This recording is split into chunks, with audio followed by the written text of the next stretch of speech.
Bayangkan menghabiskan bertahun-tahun menuntut di institusi kejuruteraan di Jepun yang dilitupi salji, kemudian pulang membina kerjaya di tengah-tengah kesibukan Kuala Lumpur.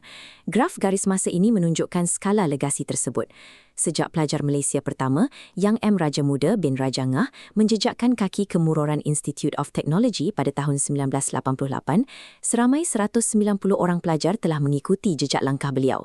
Kumpulan ini membawa pulang kepakaran kejuruteraan dan teknologi berprestasi tinggi dari Jepun, dengan sebahagian daripada mereka kini memimpin dan mempelopori penyelesaian industri 4.0 secara langsung di Malaysia. Sejak 36 tahun yang lalu, 190 pakar ini telah beroperasi secara individu di pelbagai sektor tanpa satu hak pusat untuk menyelaraskan kepakaran kolektif mereka atau membimbing graduan baharu. Ketiadaan organisasi rasmi ini bermakna apabila alumni senior bersara dan graduan muda pulang, saluran komunikasi terus ke Muroran IT berisiko pudar menjadi rantaian sejarah individu yang terputus-putus. Detik permulaannya berlaku pada 3 Disember 2024. Melalui satu mesej ringkas di dalam kumpulan WhatsApp, TS Dr. Karunisa telah melontarkan cadangan untuk menubuhkan sebuah persatuan alumni rasmi. Maklum balas yang diterima sangat pantas dan positif. Ratusan bekas pelajar yang sekian lama membawa haluan masing-masing tiba-tiba bersatu suara menyokong usaha ini di bawah satu platform digital yang sama. Kumpulan ini tidak mengambil masa yang lama untuk bergerak ke hadapan. Proses undian demokratik untuk memilih barisan ahli lembaga telah dijalankan terus melalui kumpulan WhatsApp tersebut dalam tempoh kurang dari seminggu. Hasil undian tersebut melantik 11 ahli lembaga yang mewakili pelbagai tahun pengajian. Engineer Dr. Mo Ken Eng, graduan kumpulan 1996, telah diberi mandat untuk memimpin persatuan sebagai presiden pertama. Dari sebuah ruang sembang maya, jawatan kuasa eksekutif ini segera memulakan fasa perbincangan pentadbiran dan reka bentuk jenama antara bulan Januari hingga Mei 2025. Kerja keras ini dapat dilihat pada logo MAMIT. Simbol topi convocation yang terletak tepat di atas huruf I menggabungkan identiti rasmi Muroran IT dengan kebanggaan akademik graduan Malaysia. Momentum yang bermula dari aplikasi sembang kini berjaya ditukar kepada sebuah struktur jawatan kuasa eksekutif yang mantap, bersedia untuk menghadapi langkah terbesar mereka, pendaftaran rasmi kerajaan. Pada 1 Jun 2025, usaha mereka membuahkan hasil apabila Jabatan Pendaftaran Pertubuhan Malaysia atau ROS mengeluarkan sijil kelulusan rasmi ini kepada MAMIT. Untuk memantapkan lagi operasi pentadbiran, Persatuan telah membuka akaun keuangan rasmi pertubuhan di RHB Bank pada bulan September tahun yang sama. Kapasiti keuangan yang sah ini membolehkan mereka menyokong pertumbuhan persatuan serta menguruskan pembiayaan program dengan telus.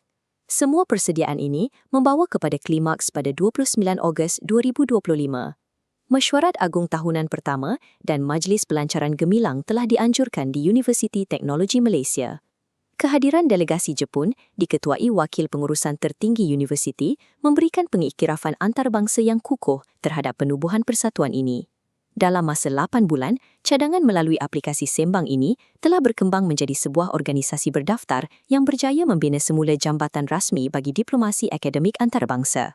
Namun, di sebalik kejayaan pendaftaran dan pelancaran tersebut, perjalanan MAMIT baru sahaja bermula dan mereka terpaksa berhadapan dengan krisis penglibatan ahli. Carta perbandingan ini mendedahkan kebimbangan utama lembaga pengarah. Daripada keseluruhan 190 faduan yang wujud, hanya 15 orang sahaja yang telah tampil untuk mendaftar secara rasmi sebagai ahli.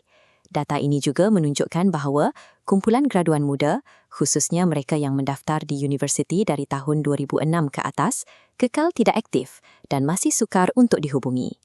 MAMIT sedang melaksanakan strategi pantas untuk merangsang penglibatan kumpulan ini.